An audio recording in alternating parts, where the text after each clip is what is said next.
जय हिंद साथियों, स्वागत है आपका self study classes with Sumit Jain YouTube channel और दोस्तों ऐप में। दोस्तों बहुत सारे स्टूडेंट को ऐप डाउनलोड नहीं करते बन रहा है या फिर कर भी लिया है तो कोर्स भी नहीं देख पा रहे हैं।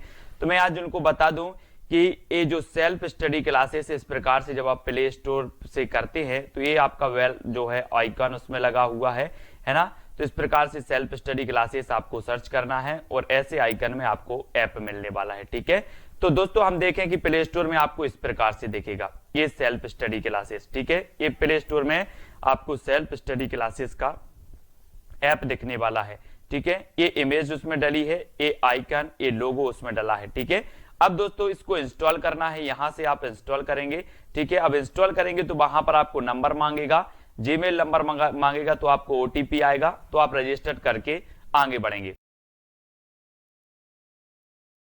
जय हिंद साथियों, स्वागत है आपका self study classes with Sumit Jain YouTube channel में। दोस्तों हिंदी साहित्य की निरंतर अपनी सीरीज चल रही है जिसमें ट्रिक के माध्यम से हम बहुत सारे प्रश्नों का, रचनाओं को याद करने का प्रयास करते हैं। सुबह रोज 9:30 बजे 9:30 पर आपको हिंदी साहित्य का ट्रिकी वीडियो मिलता है, तो देखना ना भूलें। सभी लोग देखें, वीडियो को लाइक करें और शेयर करें। अगर आप नेट एग्जाम की तैयारी कर रहे हैं, जेआरएफ, पीजीटी, आरपीएससी या फिर जहां पर हिंदी साहित्य पूछा जाता है, पंजाब मास्टर कार्ड, उसके लिए वीडियो बहुत ही महत्वपूर्ण है। ठीक है, तो स्टार्ट करते हैं। दोस्तों आपसे निवेदन करूंगा कि वीडियो को लाइक करें, चैनल को सब्सक्राइब कर लें और बेल आइकन को दबाकर ऑल पर क्लिक जरूर करें। ठीक है, स्टार्ट करते हैं दोस्तों आज का ये वीडियो। दोस्तों आपका जो पहला प्रश्न है आज का कि कामायनी की रचनाकार कौन है। अब आपको बताना है, 4 सेकंड आपको दिए जाते हैं, कामायनी की रचनाकार आपको बताना है। तब तक मैं आपको बता दूं दोस्तों कि आप किसी भी प्रकार की कामना करने कहाँ जाते हो, कहाँ जाते हो कामना करने? शंकर जी के पास जाते हो, बोलते हो भगवान मेरी कामना, मेरी मनोकामना क्या कर देना, पूर्ण कर देना, मुझे एग्जाम पास करवा देना। कामना करने जाते हो ना, तो कामना से होगा कामायनी, और कामना करने जाते हो शंकर जी के पास, तो कामायनी जो महाकाव्य होगा वो किसका होगा? किसका होगा? जयशंकर प्रसाद, यानी कि जो विकल्प नंबर 1 है वो आपका बिल्कुल सही हो जाएगा। और जयशंकर प्रसाद छायावाद के प्रवर्तक माने जाते हैं, आपको पता है। ठीक है, याद रख लेना, है ना। और दोस्तों ये जो कामायनी है ये इनका महाकाव्य है और इसमें कितने सर्ग हैं? तो इसमें 15 सर्ग माने जाते हैं। ठीक है, ये चीज भी आपको याद रखना है, कामायनी में कितने सर्ग हैं? 15 सर्ग हैं। ठीक है, अगला क्वेश्चन देखते हैं, तुलसीदास किसकी रचना है? दोस्तों अभी तक आपने नाम सुना होगा तुलसीदास, है ना, कभी सुन लिया आपने कवि का नाम, लेकिन अब रचना का नाम भी तुलसीदास। क्या बात है। तो जल्दी से आपको बताना है ये रचना किसकी है। और आपको पता है दोस्तों कि जो तुलसीदास कवि हुए हैं वो क्या थे? हिंदी साहित्य में सूर्य के समान थे, क्योंकि इन्होंने ऐसा महाकाव्य दिया है जिसने पूरे हिंदी साहित्य को क्या कर दिया? भक्तिमय बना दिया, है ना। भक्ति काल को तो स्वर्ण युग कहलवा ही दिया है। और जो तुलसीदास हैं वो क्या थे? सूर्य के समान थे। तो तुलसीदास रचना किसकी होगी?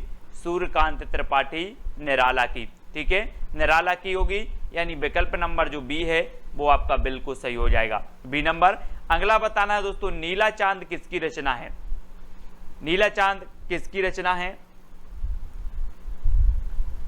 तो आपका बिल्कुल सही आंसर क्या हो जाएगा? आपको पता है कि शंकर जी जो होते हैं, शिव जी जो होते हैं, उनके सिर पर यहां पर देखो क्या है? चांद है, चांद। और चांद कैसा है? नीला चांद। किसके? किसके मस्तिष्क पर है? शिव के। तो नीला चांद रचना किसकी होगी? किसकी होगी? शिव प्रसाद से है, यानी कि जो आपका विकल्प नंबर आ है वो बिल्कुल सही हो जाएगा। कभी भी आपसे पूछा जाएगा, आप कभी नहीं भूलोगे नीला चांद किसकी रचना, आपसे पूछा जाएगा, बोले नीला चांद तो शिव जी के मस्तिष्क पर, यानी कि शिव प्रसाद से है। ठीक है, अगला बताना है, राग दरबारी की रचनाकार कौन है? राग दरबारी, जी हाँ दोस्तों, राग दरबारी बताना है। आप क्या बोलते हो कि दरबार में तो मेरा लाल बैठा है, दरबार में मेरा लाल बैठा है, तो राग दरबारी किसकी रचना होगी? श्रीलाल की होगी कि रामचंद्र शुक्ल की होगी? आपने देख लिया ना कि दरबार में कौन बैठा है? लाल बैठा है, तो श्रीलाल शुक्ल, यानी कि जो आपका विकल्प नंबर 1 है वो बिल्कुल सही हो जाएगा, 1 नंबर। ठीक है, अगला क्वेश्चन देखते हैं दोस्तों। प्रिय प्रवास की रचनाकार कौन है? आप अपना टेस्ट भी करते जाएं और ट्रिक से याद भी होता जाएगा। अब एक चीज बताना दोस्तों कि आपको सबसे प्रिय क्या है? क्या है प्रिय? अयोध्या। अयोध्या आपके लिए बहुत सबसे प्रिय है, क्योंकि राम की जन्मभूमि है अयोध्या, आपके लिए प्रिय है। ठीक है कि नहीं है? कमेंट में बता देना। सभी को प्रिय है, तो प्रिय प्रवास किसकी होगी? अयोध्या से उपाध्याय हरिऔध की। ठीक है, तो याद रख लेना, प्रिय क्या है? अयोध्या। तो प्रिय प्रवास खड़ी बोली का प्रथम महाकाव्य माना जाता है ना। प्रिय प्रवास और अयोध्या से उपाध्याय हरिऔध का है, और हरिऔध द्विवेदी युग के कवि माने जाते हैं। तो ये चीज भी आपको याद रखनी है। कितनी नाव में कितनी बार की रचनाकार कौन है? कितनी नाव में कितनी बार। अब आपसे कहा जाए कि आप कितनी नाव में कितनी बार बैठे, तो बोले सर अज्ञेय, पता नहीं मुझे, बहुत बार बैठे। अज्ञेय है, क्या है? अज्ञेय है, अज्ञात है ना। तो कितनी नाव में कितनी बार? अज्ञेय। कितनी नाव में कितनी बार? अज्ञेय। तो विकल्प नंबर जो आ है वो बिल्कुल सही हो जाएगा। ठीक है, प्रयोगवाद के श्रेष्ठ कवि माने जाते हैं दोस्तों अज्ञेय जी। ठीक है, नेक्स्ट बताना है आपको, अशोक के फूल किसकी रचना है? 4 विकल्प हैं, अशोक के फूल बताना है। और मैं आपको बता दूं कि 2 सेकंड में आप अपने उत्तर का चयन कर लेना। और जो अशोक के फूल है दोस्तों, चित्र में भी आप देख रहे हैं कि अशोक एक फूल फूलेगा कि 1000? अशोक में कितने फूल होंगे? एक फूल होगा कि 1000 फूल होंगे? तो आपने सही बताया कि सर 1000 फूल होंगे। तो अशोक के फूल रचना किसकी हो जाएगी? किसकी होगी? 1000 फूल होंगे तो हजारी प्रसाद द्विवेदी, यानी कि जो विकल्प नंबर आपका आ है वो बिल्कुल सही हो जाएगा।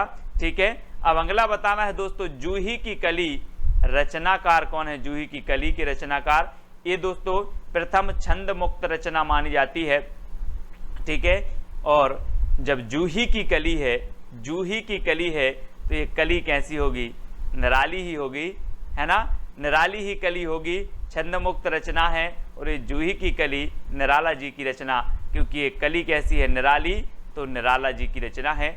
आ नंबर आपका बिल्कुल सही होगा। ठीक है, ये क्रांतिकारी कवि कहे जाते हैं दोस्तों। छायावाद के 4 आधार स्तंभों में प्रमुख स्थान रखते हैं निराला जी। सूर्यकांत त्रिपाठी निराला, तुलसीदास, इनकी रचना हम पढ़ चुके हैं पहले। नदी के दीप रचना किसकी बताना है दोस्तों? हमने पढ़ा था पहले कि कितनी नाव में कितनी बार, आपने बताया सर अज्ञेय। अब मैं पूछ रहा हूं आपसे कि नदी में कितने दीप होते हैं? नदी में कितने दीप होंगे? तब भी आप बोलोगे सर मुझे नहीं पता, अज्ञेय, है ना। अज्ञेय, तो नदी के दीप रचना किसकी होगी? अज्ञेय। ठीक है, अज्ञेय याद रखना। आ अज्ञेय को सिर्फ अज्ञेय से करना है, ज्ञात नहीं, है ना। एक आती है इनकी रचना कोठरी की बात, कोठरी की बात अज्ञेय, तो नदी के दीप अज्ञेय, यानी आ नंबर आपका बिल्कुल सही होगा। नेक्स्ट है, माटी की मूर्तें किसकी रचना है दोस्तों? माटी की मूर्तें आपने देखा होगा दोस्तों कि वृक्षों के नीचे माटी की मूर्तें रखी रहती हैं, उसकी हम पूजन करते हैं। रखी रहती कि नहीं? वृक्ष के नीचे माटी की मूर्तें रखी हैं, उसकी पूजन करते हैं। तो माटी की मूर्तें जो रचना है वो किसकी हो जाएगी? किसकी होगी? वृक्ष के नीचे रखी हैं, तो राम वृक्ष बेनीपुरी, यानी कि जो आपका आ नंबर है वो बिल्कुल सही होगा। आ नंबर, ठीक है, वृक्ष के नीचे माटी की मूर्तें रखी हैं, तो माटी की मूर्तें राम वृक्ष बेनीपुरी। निशा निमंत्रण की रचनाकार कौन है दोस्तों? निशा निमंत्रण बताना है। 4 विकल्प हैं और 4 का उत्तर आपका क्या हो जाएगा? जल्दी बताना। निशा मतलब आपकी होती है क्या? रात्रि, शाम के समय आप क्या करोगे? क्या करोगे? बच्चों का निमंत्रण आपको करना है। बच्चन का निमंत्रण कर लो, बोले शाम के समय, निशा के समय बच्चन का निमंत्रण कर लो, बच्चों का निमंत्रण कर लो। तो निशा निमंत्रण के रचनाकार कौन होंगे? हरिवंश राय बच्चन। हरिवंश राय बच्चन, यानी कि जो 1 नंबर है वो आपका बिल्कुल सही हो जाएगा। ठीक है, आ नंबर। नेक्स्ट बताना है दोस्तों, गुनाहों का देवता किसकी रचना है? गुनाहों का देवता, यानी कि गुनाहों का देवता इतने गुनाह किए, इतने गुनाह किए कि वो क्या बन गया? गुनाहों का देवता बन गया। अब जब देवता बन गया दोस्तों, तो वो काय की शरण में आएगा? काय की शरण में आएगा जब आदमी बहुत सारे गुनाह कर लेता है तो फिर बोलता है यार कि अब तो धर्म की शरण में जाएं। धर्म की शरण में जाया जाए तो गुनाहों का देवता की रचनाकार कौन होंगे? कौन होंगे?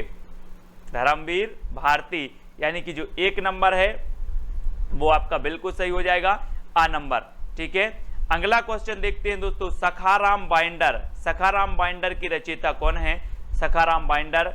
और 4 विकल्प हैं, 2 सेकंड में आप अपना उत्तर बताएंगे। और दोस्तों आपको पता है कि जो तेंदुलकर साहब थे, सचिन तेंदुलकर साहब थे, जब तक वो खेलते थे क्रिकेट टीम में, अपने सारे सभी साथियों को बिल्कुल सखा की तरह रहते थे। कैसे रहते थे? सखा की तरह रखते थे। कौन? तेंदुलकर। तेंदुलकर रखते थे किसको? सभी टीम के खिलाड़ियों को सखा की तरह। तो सखाराम बाइंडर किसकी होगी? विजय तेंदुलकर, क्योंकि तेंदुलकर रखते थे सखा की तरह, है ना। इस प्रकार से याद कर लेंगे। आ नंबर आपका बिल्कुल सही हो जाएगा, आ नंबर। ठीक है, अगला बताना है दोस्तों, आपका बंटी की रचयिता कौन है? आपका बंटी, आपका बंटी कहाँ गया है? भंडारे में गया है। आपका बंटी कहाँ गया है? भंडारे में गया है। तो आपका बंटी की रचयिता कौन होंगे? कौन होंगे? मन्नू भंडारी। कौन होंगे? मन्नू भंडारी। आपका बंटी भंडारे में गया है तो मन्नू भंडारी, यानी कि जो आपका आ नंबर है वो बिल्कुल सही हो जाएगा, मन्नू भंडारी। आपका बंटी, इनकी रचना है। संस्कृति के 4 अध्याय की रचयिता कौन है? संस्कृति के 4 अध्याय। दोस्तों एक चीज बताना, संस्कृति के 4 अध्याय या फिर संस्कृत के 4 अध्याय, और संस्कृत के 4 अध्याय हमें रात में नहीं पढ़ना है। कब पढ़ना है? दिन में पढ़ना है। संस्कृत के 4 अध्याय दिन में पढ़ना है। तो ये रचना किसकी हो जाएगी?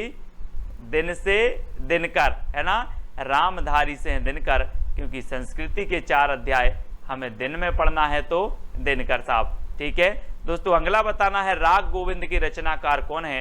एक रचना आती है दोस्तों गीत गोविंद, एक आती है राग गोविंद।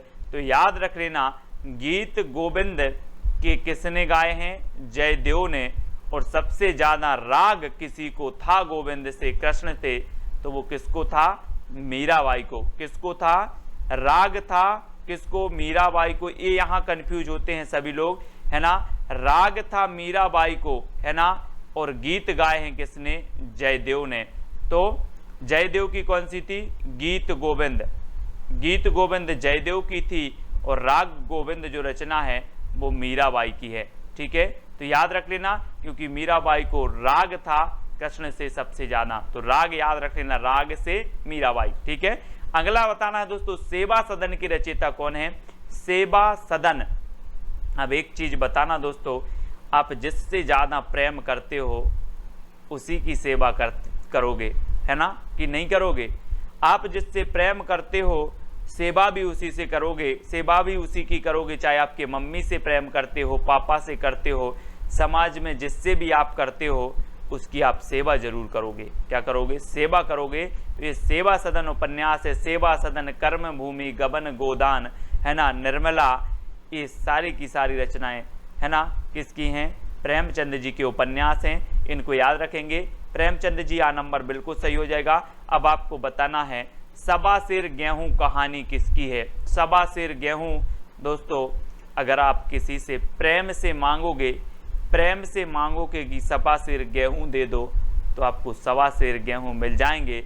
लड़कर झगड़कर मांगोगे तो सवा सिर गेहूं नहीं मिलेंगे। इसलिए प्रेम से मांगना कि सवा सिर गेहूं दे दो तो मिल जाएंगे। तो सवा सिर गेहूं का कैसे मांगना है? प्रेम से मांगना है। तो सवा सिर गेहूं कहानी किसकी होगी? प्रेमचंद, यानी कि जो विकल्प नंबर आपका आ है वो बिल्कुल सही हो जाएगा, प्रेमचंद जी की हो जाएगी। नेक्स्ट है दोस्तों वैदेही वनवास। वैदेही वनवास ये किसकी रचना है? हमने पढ़ा था दोस्तों कि श्रीलाल शुक्ल की जो रचना थी वो कौन थी? राग दरबारी। राग दरबारी श्रीलाल शुक्ल की थी। अब वैदेही वनवास तो किसको हुआ था वनवास? अयोध्या के राजा राम को क्या हुआ था? वनवास हुआ था। तो वैदेही वनवास किसकी रचना होगी? अब वनवास तो आ रहा है, सीधा सीधा है कि वनवास हुआ था अयोध्या के राजा राम को, तो वैदेही वनवास किसकी रचना होगी? अयोध्या से उपाध्याय हरिऔध की। द्विवेदी युग के श्रेष्ठ कवि हैं दोस्तों प्रिय प्रवास, इनका एक महाकाव्य है वो भी खड़ी बोली का है, और हिंदी का खड़ी बोली का प्रथम महाकाव्य प्रिय प्रवास हरिऔध जी का। याद रखेंगे महावीर प्रसाद द्विवेदी के नाम पर द्विवेदी जी का द्विवेदी युग का नाम पड़ा था, तो ये भी याद रखना है। ठीक है, भीष्म साहिनी की एक रचना है दोस्तों तमस, तमस याद रख लेना, भीष्म साहिनी की एक रचना तमस है। सुमित्रानंदन पंत, इनकी अगर बात करें दोस्तों तो ये छायावाद के आधार स्तंभों में से एक माने जाते हैं सुमित्रानंदन पंत जी। अगला बताना है चित्रलेखा किसकी रचना है। चित्रलेखा जल्दी से बताना है दोस्तों, जब आप पढ़ाई करते हो और आप पुस्तक लेते हो, आप रजिस्टर लेते हो, नोट्स बनाते हो, तो सबसे पहले पृष्ठ पर किसका चित्र होना चाहिए? भगवती का। किसका? भगवती का। बोले हमने चित्र का लेखा किया है पहले पृष्ठ पर, तो किसका होना चाहिए? भगवती का। तो चित्रलेखा रचना किसकी हो जाएगी? भगवती चरण वर्मा। भगवती चरण वर्मा, क्योंकि चित्र होना चाहिए भगवती का, तो चित्रलेखा भगवती चरण वर्मा। और विकल्प नंबर जो आ है वो आपका बिल्कुल सही हो जाएगा। ठीक है, तो इस प्रकार से हमें याद करना है दोस्तों, है ना। हमें रचनाएं याद नहीं होती, मुझे पता है बहुत सारे लोग बोलते हैं सर रचनाएं याद नहीं होती हैं। अब कमेंट में बता देना कि सर आज तो रचनाएं याद हो गई हैं। इसी प्रकार से पूरी रचनाएं याद करवाएंगे, पूरी रचनाएं जैसी भी ट्रिक निकलेगी रचनाएं आपको याद करवाएंगे। चिंता करने की बात नहीं है, चैलेंज स्वीकार करो, चैलेंज प्रश्न स्वीकार करना है। उसने कहा था किसकी रचना है? अब दोस्तों उसने कहा था, ये बहुत सारी हैं, 3 रचनाएं हैं। एक प्रश्न पूछा जाता है कि हिंदी साहित्य में मात्र 3 रचनाओं की रचना करके कौन सा कवि अमर हो गया, हिंदी साहित्य में प्रसिद्ध हो गया हिंदी साहित्य में। वो 3 रचनाओं के नाम भी बताना है आपको, उस कवि का नाम भी बताना है। उसने कहा था ये रचना किसकी है ये भी आपको बताना है। तो चैलेंज सभी लोगों को स्वीकार करना है और उत्तर बताना है और कमेंट में बताना है कि सर फनी ट्रिक में मज़ा आ गया। ये तो दोस्तों कुछ नहीं है, कुछ लोग जरूर सोचते होंगे कि ये सरल हैं, कठिन से कठिन भी आपकी आएंगी, है ना। शुरुआत में सरल ही आती हैं, अब शुरुआत है तो कठिन भी आएंगी, सारी की सारी रचनाएं आएंगी। ये सीरीज निरंतर चलेगी आपकी ट्रिक की वीडियो की। तो आपको नेक्स्ट पिछले वीडियो का आपका प्रश्न है हिंदी का प्रथम महाकाव्य कौन सा है, तो हिंदी का प्रथम महाकाव्य मैं आपको बता देता हूं, है ना, क्योंकि पिछले चैलेंज में मैंने आपसे पूछा था। और पृथ्वीराज रासो ये हिंदी का प्रथम महाकाव्य है दोस्तों, और पृथ्वी का उपग्रह है चंद्रमा। तो पृथ्वीराज रासो के जो कवि हो जाएंगे वो कौन हो जाएंगे? चंद्र बरदाई। इसलिए चंद्र बरदाई को हिंदी का प्रथम महाकवि भी माना जाता है। तो सभी लोग याद रखेंगे। इसी प्रकार से सारी की सारी चीजें, पंक्तियां भी आपको याद करवाएंगे, है ना। आपको क्रमबद्ध कवि भी याद करवाएंगे, चिंता ना करें। आपको पंक्तियां याद करवाएंगे, आपको पात्र याद करवाएंगे, सब कुछ याद करवाएंगे। याद होंगी, फनी ट्रिक से होंगी दोस्तों। सिर्फ बने रहना है, वीडियो को लाइक करना है, चैनल को सब्सक्राइब कर लेना, बेल आइकन को दबाना। ग्रुप से जुड़ना है तो 9098609291 ये हिंदी साहित्य का ग्रुप के लिए आपको नंबर दिया है। टेलीग्राम ग्रुप से तो आपको जुड़ना ही है। टेलीग्राम में आपको टेलीग्राम ऐप डाउनलोड करना है, उसमें सर्च करना है IAS स्टडी ट्रैक और ज्वाइन हो जाना है। ठीक है, वीडियो को सभी लाइक करेंगे, वीडियो को शेयर भी करना है। वीडियो कैसा लगा कमेंट में जरूर बताया करो। और आज के वीडियो के लिए बस इतना ही। और सबसे अच्छी ट्रिक आपको कौन सी लगी ये भी आपको बताना है। जय हिंद।